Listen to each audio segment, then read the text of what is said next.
What is it you want, Barry? What do you want? You want the moon? Just say the word and I'll throw a lasso around it and pull it down. Ladies and gentlemen, boys and girls, dying times here.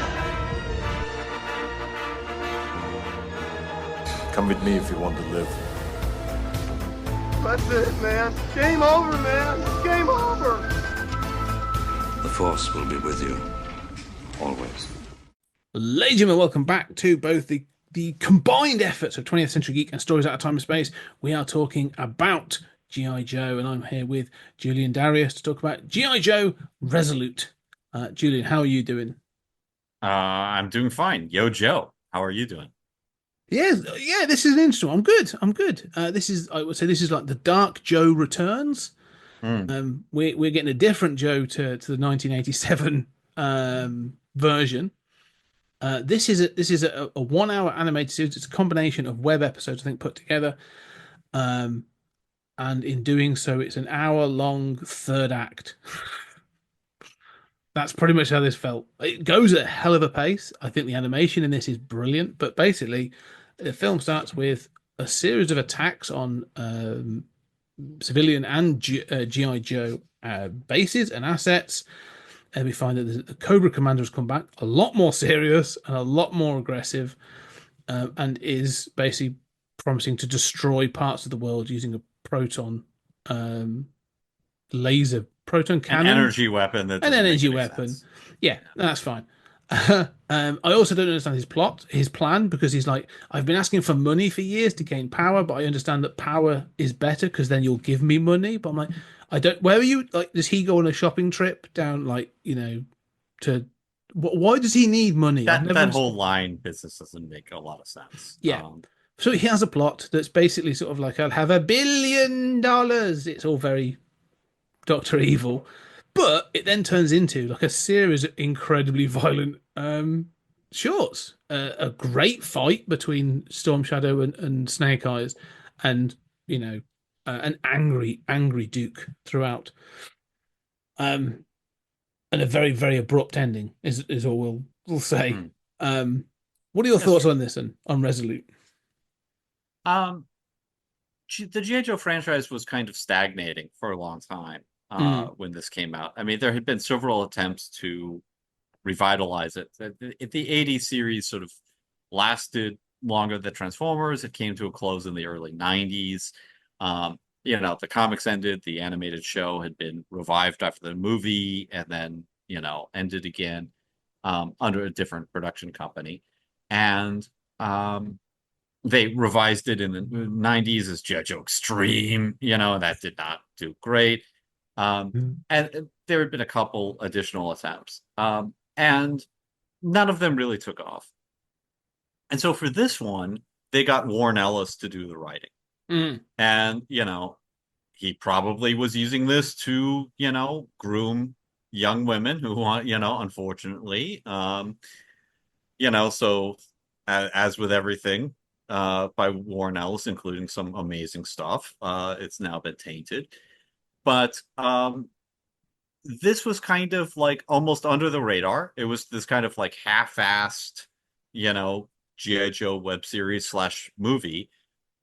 Clearly, it should have been longer, right? I don't feel like this is a third act. I sort of feel like this is a sort of like hour and a half to 2 hour movie where every single thing has been cut to make it fit a 60-minute range. Right, yes. Exactly. And it kind of has, it's super violent. Everything happens, that you want to have happen. And it sort of is a much darker, more extreme. Now, it's not in any previous continuity. So it does sort of reference the fact that G.I. Joe and Cobra Commander have been after each other for years. That's clearly the case. Although, this time, as you say, Cobra Commander's like, yeah, I'm just going to take over the world much more directly this time. And Duke's like, we're going to kill Cobra Commander. I'm sick of this. It's all a little pat, but outside of the beginning, I think it works for the most part. I think it sort of shows you what a good G.I. Joe movie could be. No, I agree. I think it is funny how like this film does not come up for breath like once, and it is indeed like it's kind of um I knew it was an hour and watching it, and I was like, okay, that's going to be interesting. How they're going to cram things in, that's still kind of cool.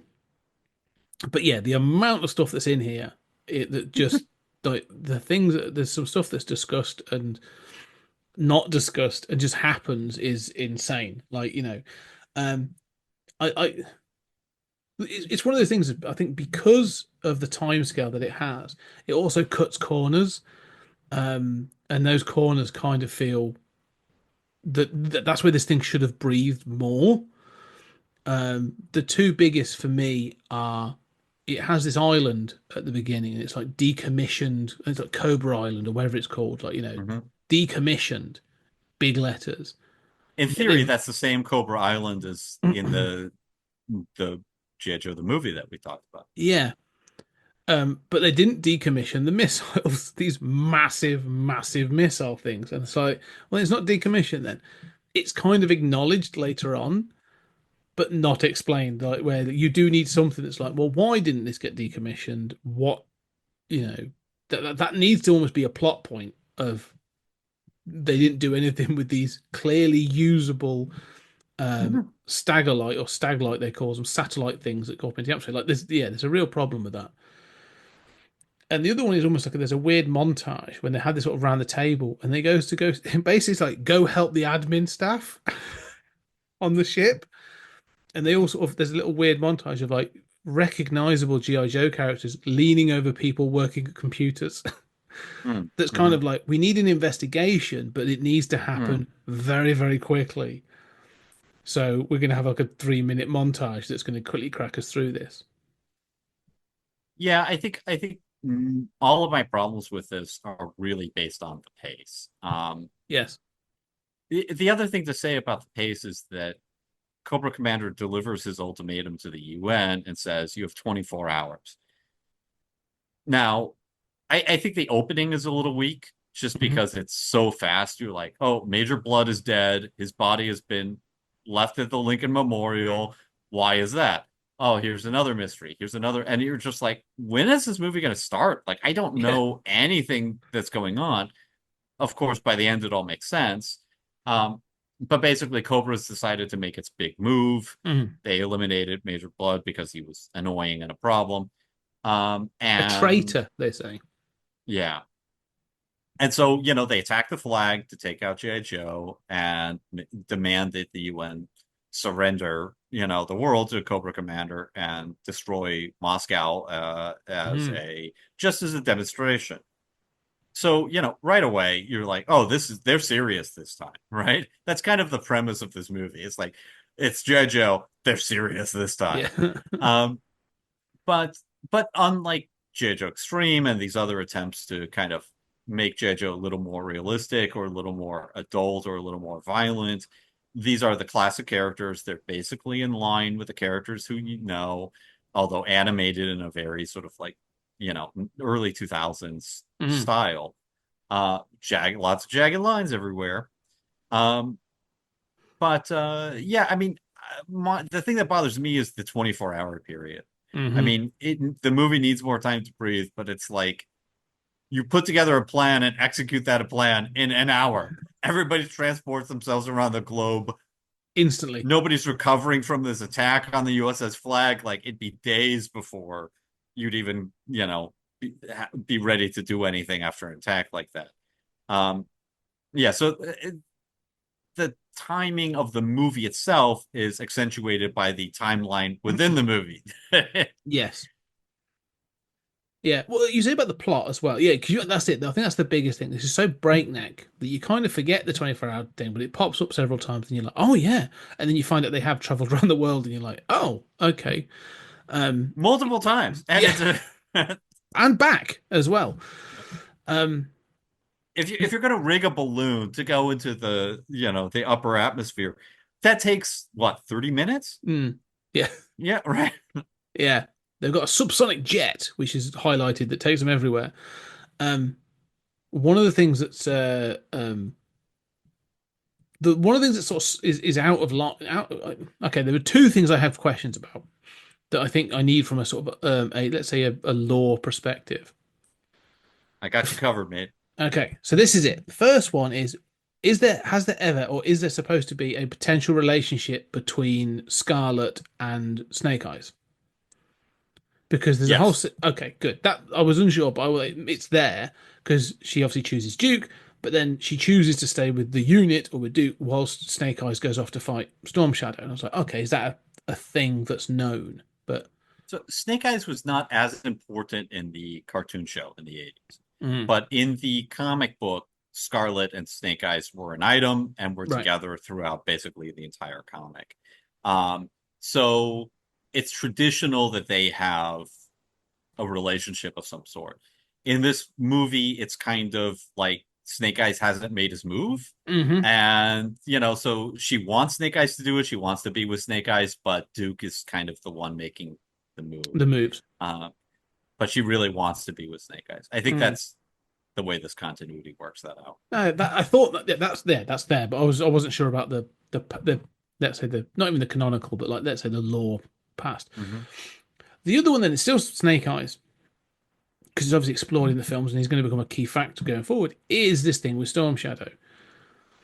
This thing about the seven punch kind of thing. You have this whole flashback about them being trained and all sort of stuff. And how much of this is new? Is this a retcon? Is this part of the origin? Is this because it obviously ends with them? This is their final fight, as it were. I'm assuming this is obviously one of those episodes. But this thing about being trained and being an orphan and all this other shit, is that all canonical? Yes and no. I mean, so obviously it's just canonical to this movie, Mm, but none of this was in the cartoon. So right. basically, what happened is Larry Hama in the comic book um, made Snake Eyes and Storm Shadow basically blood brothers, and he introduced this idea that they had this tattoo from the I Ching on their arm. And at first, that's just been an issue. You don't know what it is, and then basically that little plot point basically takes over the entire comic, um, and becomes Is this that the red thing huge. that's shown in the Yeah. yeah. Okay. So basically, that's from the Arashikage ninja clan in Japan, and basically in the comic, Storm Shadow is Asian, hmm but Snake Eyes is white, and they met in Vietnam during the Vietnam War, and basically Storm Shadow invited Snake Eyes back to Vietnam after the war, and he lost his family. He had nowhere to go, and he went and trained.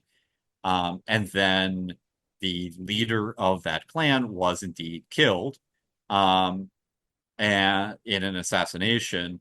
And you know, in the comic, it was Zartan who did that. So I mean, and in this movie, it's Zartan. Mm. So all of this, basically, all of that Arashikage stuff was stuff that Larry Hama invented in the comic, and basically no version of G.I. Joe since then has ever not incorporated No. because it's Okay. it's all like There. that was something that people loved, Yeah. Yeah. and It's um, become one of those sort of fixed points in the canon of like this is bound to happen. Okay. yeah. Because it's funny as well because it comes out of the 80s, which was obsessed with the idea of ninja and this idea of I mean, you even say about one being white, one being, Asian. That's Ryu and Ken from Street Fighter. This is um, the which Foot which Clan was from ripping off G.I. Turtles. Joe, Yeah, yeah, yeah. Oh yeah. no, yeah, I can see it now. Like they're blood brothers, and that's gone off in that whole story around that. This is the Foot Clan or the Hand, and like this thing of ninja clans and stuff was a big thing in the 80s and 90s. One thing that is changed here, I mean, originally there were a bunch of other characters involved, right? Mm, There's the soft master, in addition to the hard master, and all those who were part of that clan. Um, but one thing that's changed is that Larry Hama makes Storm Shadow a good guy. So essentially, in the comic, in the sort of like classic version of this story, Storm Shadow was not responsible for that assassination. mm, And he then is rehabilitated, Um, and he's kind of blamed for the assassination, but he knows somebody in Cobra did it. And so basically he's joined Cobra as kind of like a double agent, and he becomes a good guy, within a certain number of years in the comic. Um, and that was part of Larry Hama basically saying, there's one Asian character, he's a bad guy, really? And rehabilitating Storm Shadow. So there are different takes on this. So obviously, if this departs from the original or the sort of like beloved lore of the series, it's in keeping Storm Shadow a bad guy. If nothing else, for purposes of telling a 60-minute story. Yeah, There's it's only, concise. Yeah, it's concise. I mean, I the like the... seven step technique thing is unique here. Okay.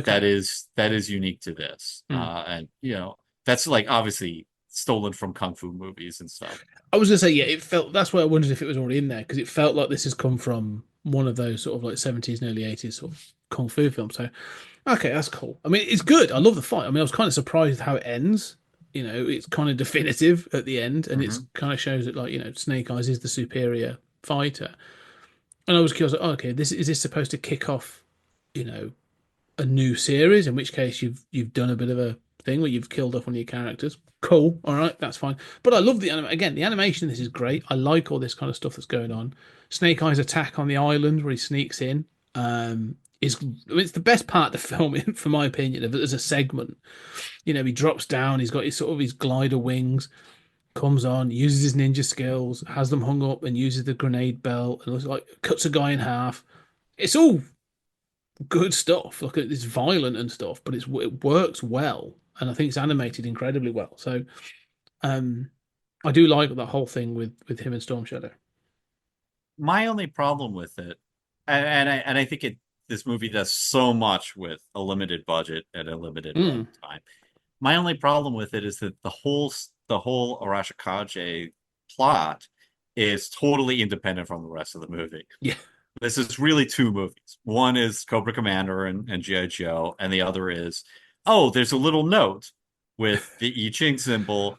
That means it's time to, resolve the, Storm Shadow versus Snake Eyes fight, which really is totally inconsequential. You basically have to believe that Storm Shadow said, Cobra Commander's making his big move. It's time to just, wrap this whole series up. I'm going to finally demand that Snake Eyes show up and us to have our final conflict. That's as much as those two plots are connected. Yeah. Well, I thought it was weird that, like, they say, what's it, Blood is killed off. And then, like, Storm Shadow's managed to put a note down his throat. And I was like, okay. Did he kill him? We know that he was ordered to be killed by Cobra Commander. But, like, Storm Shadow seems to have just taken the opportunity to be like, well, while I'm at it, I might as well finish this off as well. No more play it time for games kind of thing. So yeah, it's weird, but it's cool. So the other side of things, though, they break into another decommissioned nuclear missile site in Russia that hasn't been decommissioned because the missiles are still there. Lots of people not decommissioning things properly. This is Duke and Scarlet. It's good though. I like it. Again, this is lots of good shooting, and the animation's good. This is where you get, is it Zoltan? You said, like, he comes in as sort of like he's the mercenary, and he's chosen to fully work for Cobra and all this other stuff. So that all is working pretty well. And just like before in the 87, Duke gets injured, and it's going to sort of lead up to this bit. But you've also got, as you said about the films, you've got also, is it Roadblock and who's the other one? There's two of the characters that help him that are sneaking into the island. One of the weird things about this movie is that Tunnel Rat is in it. And Tunnel Rat attacks the satellite. Tunnel Rat was, he had a few moments in the comic. But he really goes back to the Vietnam War and to, obviously the Vietnamese tunnels, right? Shockingly, which were horrific, right? Yeah. Why do you have a guy who specializes in that on a G I Joe team in the 80s? Yes. never really made a lot of sense. Now, I mean, he's sort of like a star of a comic issue, but he's not a very important character outside of these two movies. It's really strange that he's there. Now, Roadblock kind of is a classic character. I mean, he is from, a couple of years in, but he sort of became a beloved character. Yeah, but some of these other characters are, they're pretty much the standard characters. I mean, they kill Bazooka off screen. Yeah. Yeah. They kill Major Blood off screen. Those are sort of like B-listers. Yeah, and there's a lot of that, like characters that turn up. Like Destro and the Baroness are in it, and I noted that Destro has a Scottish accent in this at points. Um, But and even they get killed. yeah, oh no, that's what I mean. Like, yeah, Everybody dies. This everybody is like dies. balls to the wall. Clearly not intended to have a sequel, right? No, I mean, this is the Dark Joe Returns. Like, this is like we're ending things. We're really going to sort of wrap things up in an aggressive way. So that shootout with them, I was kind of surprised. And then when it gets nuked, the whole thing, and I'm like, oh wow, they are really like wiping this out. The weird thing where this goes is where this ends up, because everything in it is relatively good. I'm like, cool, the action's good, the story's running at a pace, it's kind of simple and straightforward. I'm fine with that. All right. I wish this was about half an hour longer, just so in between some of the scenes there was discussion going on that would allow me to kind of understand things, or at least let the characters breathe, or show some form of emotion other than like anger or something else. Or putting together a plan. Those are the two modes any character has. That's it. Like putting some strategy together, doing something that's, discussing things or something. Just give it a bit of depth. But that's not what this is for. But it's this final bit at the end when they find out where Cobra Commander is. And he's had all these bits and pieces. And they find out he's in this town, which I can't remember where it is. It's in like Springfield. Oh, that was it, Springfield. So that made me, I was fully expecting like they're going to make that's a from the comic too.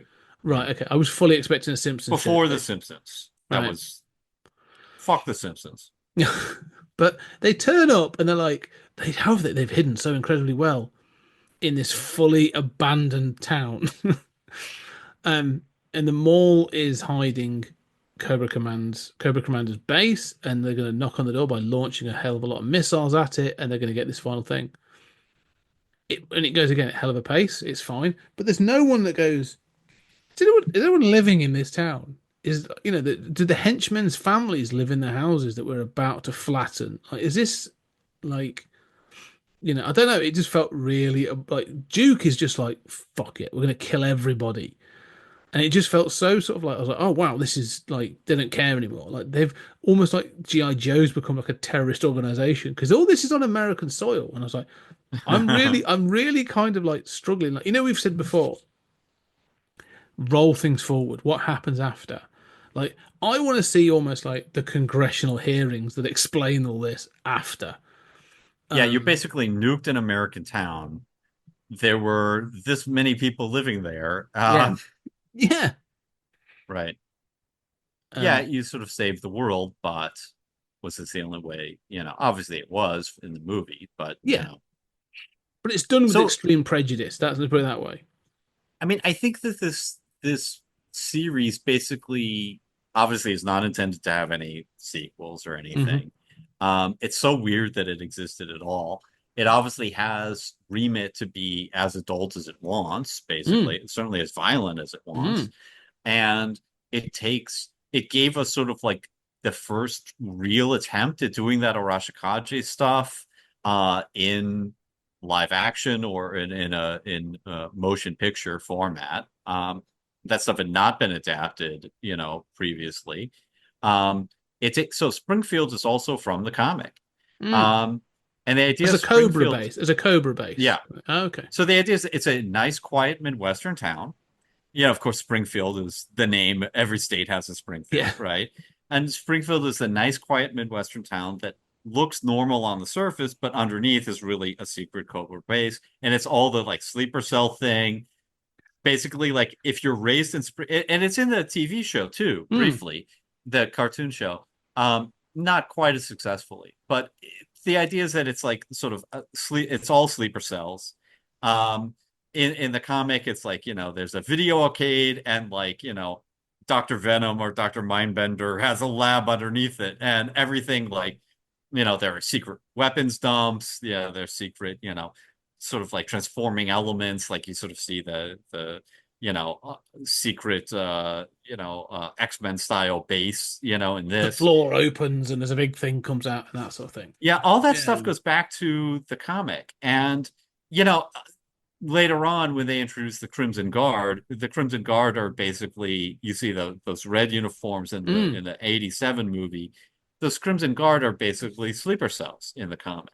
They're, people who have been surgically, had plastic surgery, and they have married and have families, but they're waiting to be activated. So this is like, Wow. it's mind-boggling. Awesome. Yeah. But Springfield has a long history with the franchise. So it's in there. Except here, they just don't have Love time it. to show any of those civilian things. Yeah, this is where I was saying, like, this is where this pacing issue comes in, because they don't ask any questions, they just level it. Like, they turn up in like the what, basically like a helicarrier and a bunch of things, just level it. Duke just says they know we're here, but we might as well knock on the door, and it's launched like an arsenal of things.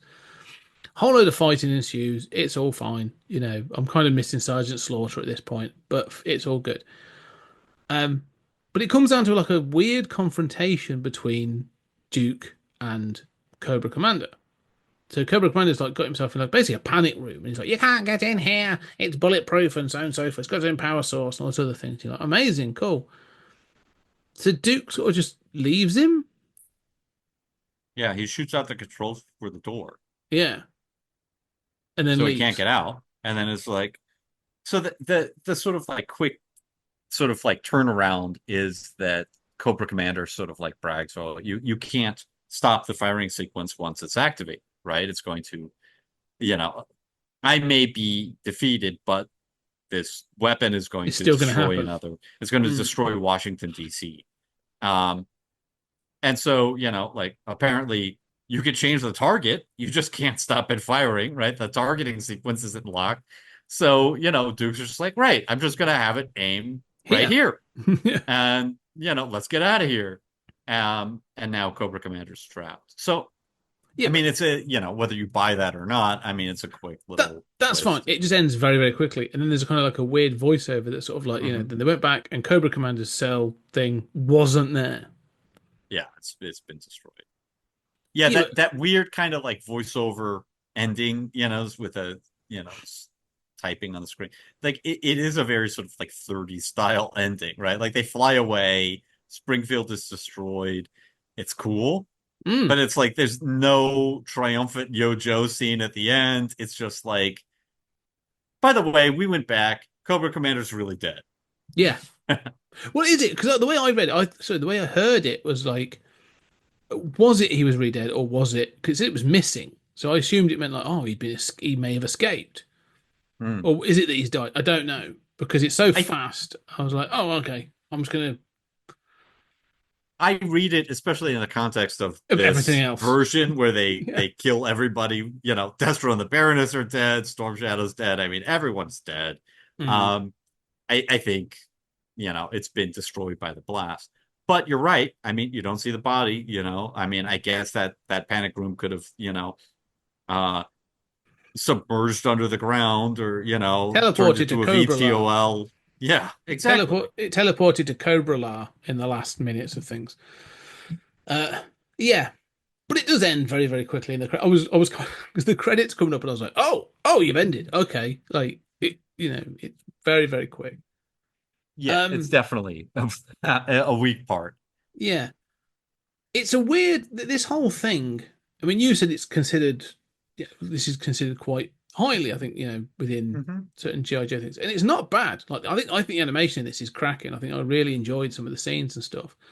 I think the biggest issue is the pacing and some of the storytelling. But one of the things I sort of find with this is, like I say, it's unique in the sense that it's not given an out to lead to anything else. Like we are so, or I at least am so sort of indoctrinated into expecting things to be like, It's got to open-ended. have the post-credit sequence that shows somebody's alive, and Exactly.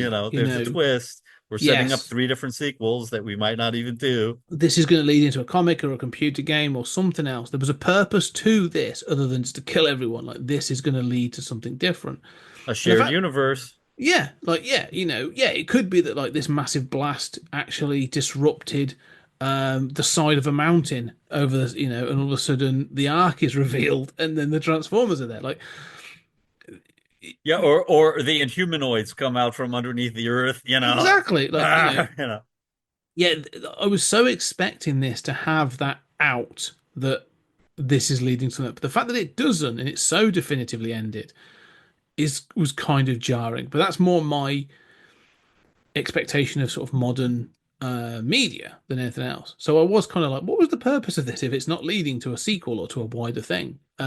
But it doesn't have to. It's an end point. It is a kind of a Dark Knight Returns kind of thing, isn't it? Like, we're cleaning the house. Even that ends with they're going off to do things. So Yeah.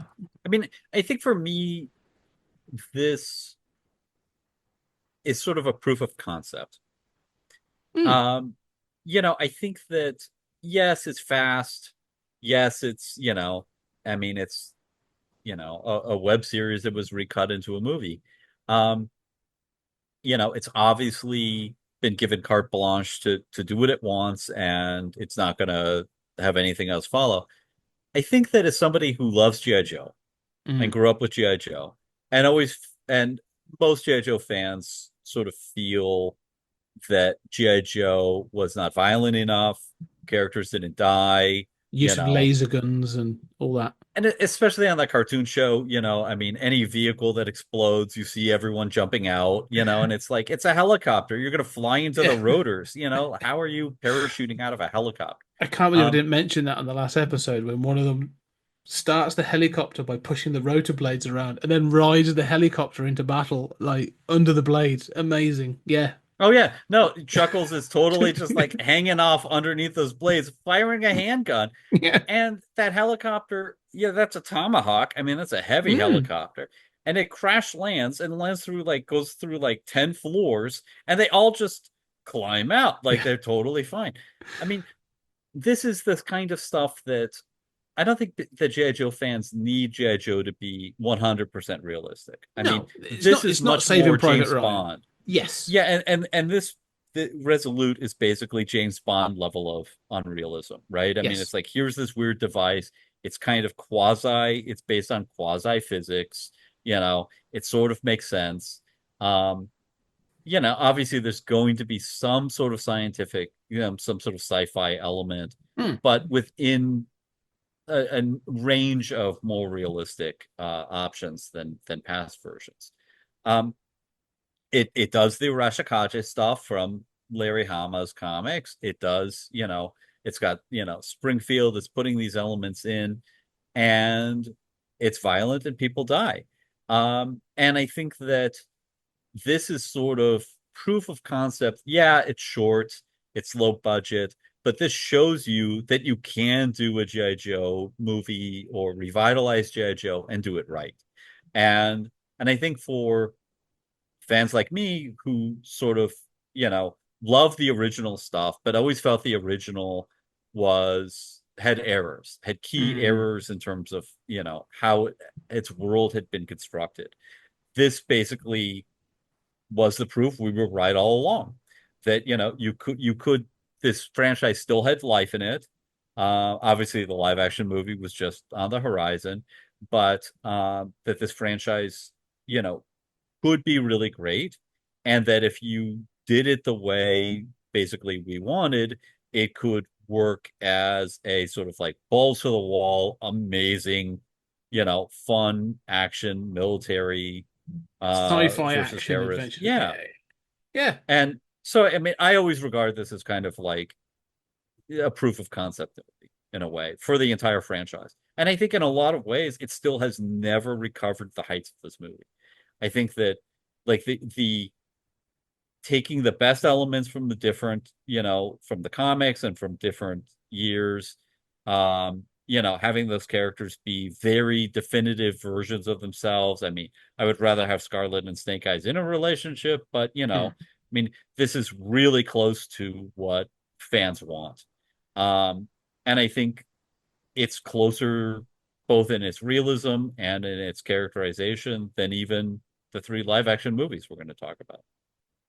Yeah, it is interesting. I think you said about this as a proof of concept. I think I never knew of this, and I can see why. As again, as a fan, that you would say, "Oh, this is what I want."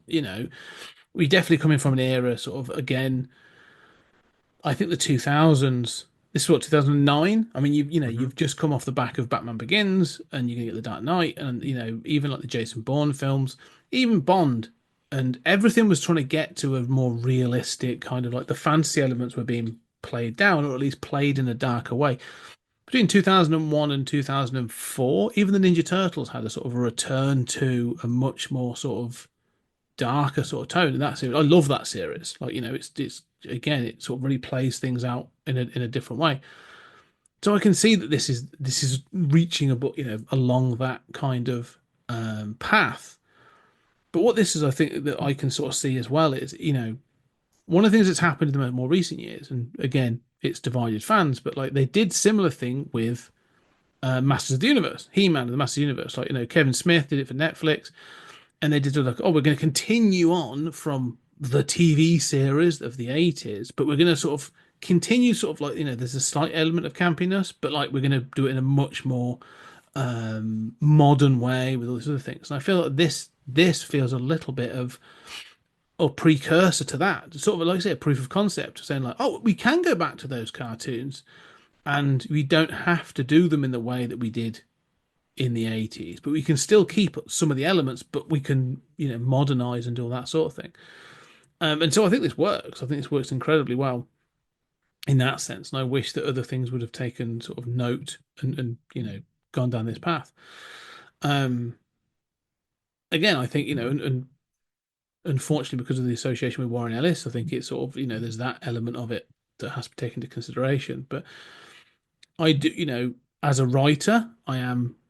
As I stress that as a writer, I like what Warren Ellis produced. I've liked a lot of his stuff, and even some of his manga, like he did Castlevania for originally for Netflix, and like, that was Anime, yeah. the anime and I thought that was very good. Like that introduced me to that, so I like that sort of tone and stuff he's bringing into this.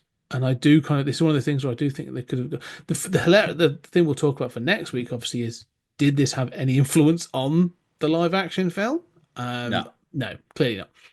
I mean, the live action series were produced at a much higher level, right? Mm-hmm. And they're not going to look at what, some web series was doing. I mean, if anything, the existence of that web series, I mean, it's a fluke. Even if that web series had not killed off everyone, it would not have been allowed to continue because it would have been seen as interfered with the interfering film. Yeah, with the franchise and film. which is fine, but we'll see what we think of the film. But I thought this was good. I thought this was good. I didn't. The problems I have with when it's good, it's good. The problems are the pacing and the fact that like it's only an hour. Like I only gave this 2 out of 5 because I was like, this is so head spinningly fast. I can't link with it. As a new fan, I can't attach to it. If this was 25 minutes longer and had room to breathe, like I genuinely think this would be like I'd be giving it like another point and a half. Like it really has got some good ideas that just fly past, and you're just like, all right, that's that done. I think what this proves is that you can do G.I. Joe right. It is great. It is a great property, that has been underutilized, but you have to find the right tone. And I think that, nobody wants this to continue. I don't think we want a revitalization of the original series, but I think that, a properly done, bring it in like this at a reasonable budget, and do it as an episodic series so it's got room to breathe. You can do, say, Springfield as an arc or, a few episodes, instead of having to rush it in, 5 minutes. But, take the handcuffs off. be able to really do a definitive adult version of this that's still fun. This is where I think, Netflix and stuff, and some of those sort of, Amazon or even like Apple, less so, but some of those others have been able to step up with other franchises and have done things where they've gone, we're going to do this with the franchise and we're going to give it a chance. Like I said about the He-Man stuff on Netflix, like it was divisive amongst fans, but the animation's great. I kind of liked what I've watched. I watched all of it, but it was, it I've watched was, all of it. yeah, And the storytelling's good, yeah, I mean, it is a love letter to everything that came before. I mean, if mm, anything, the biggest problem with the storytelling is that it honors all of the weird yeah, shit, and manages to put it all together Alan Moore Swamp Thing style into like a universe that makes sense. mm. But then that's it. And they did the extension of like the Jurassic World Hmm. extension with Camp Cretaceous, and they've extended that, and that's all been really good. They even tried it with Pacific Rim, with a sort of an Hmm. anime series that actually I think is better than the second film. They've continued to do this, and I think Amazon have tried to do, have done this with like things like The Boys, where they sort of went, okay, we'll go off and do an anthology sort of weird animated thing with that as well, and then we'll have like Generation V. They've been able to do this stuff, and I do think, like you say, G I Joe seems like one of those franchises where it just seems to be waiting for a streamer or someone to go, oh yeah, no, we can give that a go, and we're going to do this thing now. Most recently, I think that's on hold because was it Beast Wars, the most recent Transformers live action film, Rise of ended the Beasts. Rise of the Beasts ends Yeah. with a Joe stinger. Yeah. So we'll see if that goes anywhere. But Yeah, I mean that's one of the worst movies ever made. I mean it truly is horrible. But I think that sort of Transformers G.I. Joe crossover, which has been talked about since it's, this era, right? yeah, Since yeah, yeah. 2009 period. Um, kind of illustrates the point that I want to end on, which is that like in a great way, I don't think even the Transformers have had a project that was as clear to the tone or overall vision as this is to G.I. Joe. Mm, And part of the problem, yeah, I mean, Transformers have had some great stuff. I mean, there's great stuff in Prime, there's great stuff in animated. It's had some great there. I think half the movies are good, half are pretty bad. But it's had ups and downs, but it hasn't really had a definitive version. The closest it's had is like the G1 cartoons, and they're pretty messy. mm, Um, G.I. Joe, this is probably still the closest it's had to a definitive version. Those original cartoons are messy. The live action stuff is a take on G.I. Joe. And I mm. think we keep getting these takes. I mean, there was the G.I. Joe Renegades where it's like they're on the run. Why are you starting with the characters on the run? Like, this is Yeah. like you're assuming that like we've all had, 10 G.I. Joe movies that we're used to, and now you're gonna change up the formula. There's been no definitive take to change up.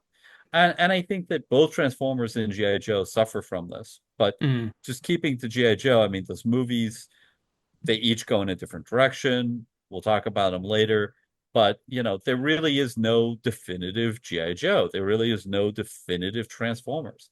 mm, Um, and I think that I don't need the plot of this to survive. The plot is kind of incidental.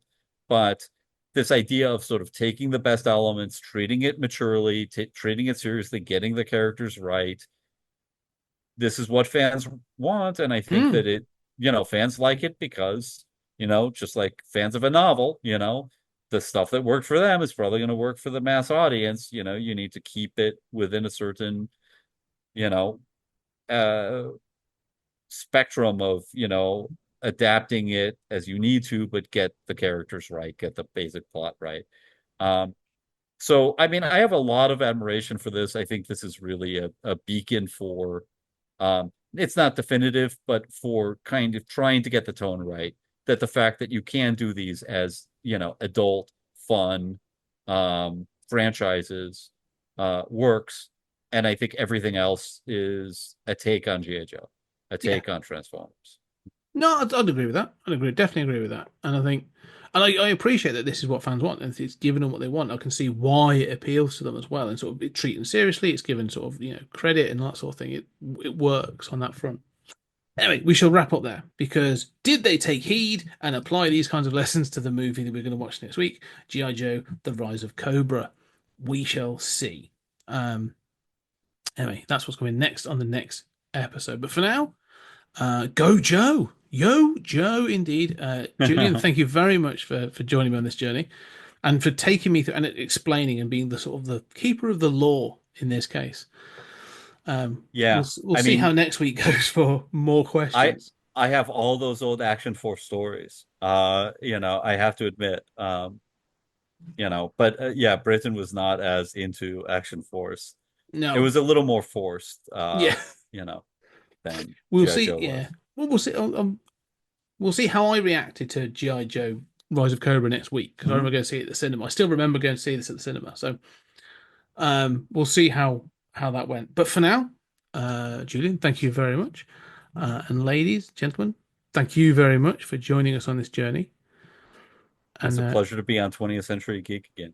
Yeah, across the spectrum. We this is for all. Everybody gets to hear this one. But for now, ladies and gentlemen, thank you very much, and we shall see you on the next episode.